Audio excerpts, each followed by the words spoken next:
Assalamualaikum warahmatullahi wabarakatuh. Hari ini saya akan menceritakan sebuah kisah mengenai kakek saya yang bernama Bapak Haji Suheru.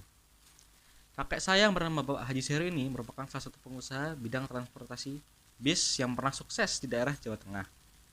Bapak Heru memulai karirnya sebagai seorang supir freelance. Dahulu menjadi supir merupakan pekerjaan yang lumayan menguntungkan. Suatu hari Bapak Heru melamar menjadi seorang supir bis pada sebuah perusahaan bis kerabat di Jawa Tengah.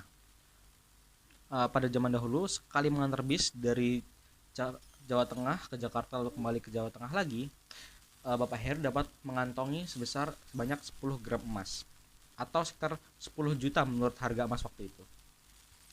Bapak Heru pun mengumpulkan gajinya tersebut lalu menikahi nenek saya. Setelah menikah dengan nenek saya, dia mengumpulkan uang gajinya tersebut untuk membeli bis. Dikumpulkan untuk membeli satu bis. Nah, satu bis ini dijalankan di terminal bis Purwokerto. Seiring berjalannya waktu, semakin banyak uang yang dapat, beliau membeli bis lagi hingga beliau memiliki 12 bis. Nah, pada waktu ini 12 bis itu udah sangat banyak. Jadi keuntungan perusahaan kakek saya sangatlah tinggi. Namun pada saat beliau memiliki bis ke-12, mobil yang pertama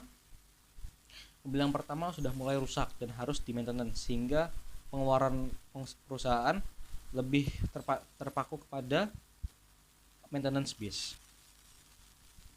Bapak Heru ini memiliki vision di mana dia selalu membeli bis yang paling baru dan model yang paling baru.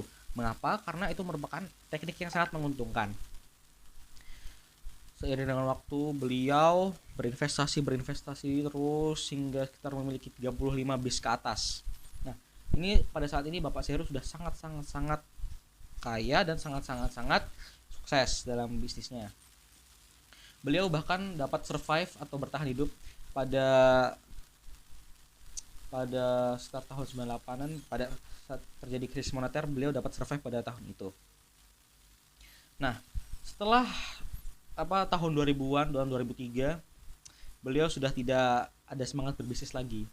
Jadi beliau sudah tidak ada semangat berbisnis, sehingga beliau tidak lagi membeli bis-bis baru, tapi hanya membeli bis-bis yang murah tapi bekas, tidak model yang baru.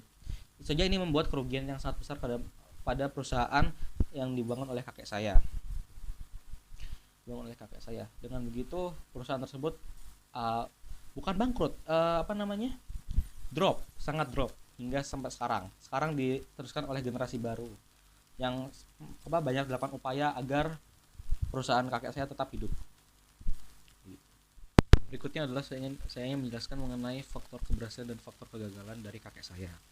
Faktor keberhasilan kakek saya adalah beliau selalu berinvestasi terhadap hal-hal yang baru, hal-hal yang sangat happening gitu, sehingga dia dapat meraup banyak permintaan pasar. Banyak orang yang suka dengan bis kakek saya hingga banyak yang menaikinya. Dan orang-orang memang sudah percaya dengan branding yang diberikan oleh bis kakek saya, sehingga itu merupakan faktor-faktor keberhasilan dari perusahaan bis kakek saya. Dan berikutnya adalah faktor kegagalan.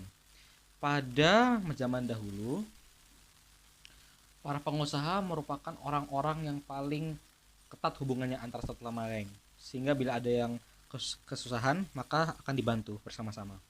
Nah, setelah krisis moneter sekitar tahun 98, tahun 2000-an itu, teman-teman kakek saya itu bangkrut semua. Kakek saya ingin membantu mereka, jadi kakek saya membeli bis-bis bekas mereka. Nah, bekas di sini bukan berarti jelek, namun sudah tidak diinginkan oleh pasar. Tidak ada yang menaiki lagi bis ini. Jadi sebenarnya ini merupakan hal yang sangat merugikan perusahaan, namun karena kakek saya merupakan orang yang sangat perhatian terhadap teman-temannya, dia bersimpati, berempati, dan dia membeli bis-bis mereka agar mereka tidak terjerumus dalam utang. Begitulah kisah kakek saya. Terima kasih. Wassalamualaikum warahmatullahi wabarakatuh.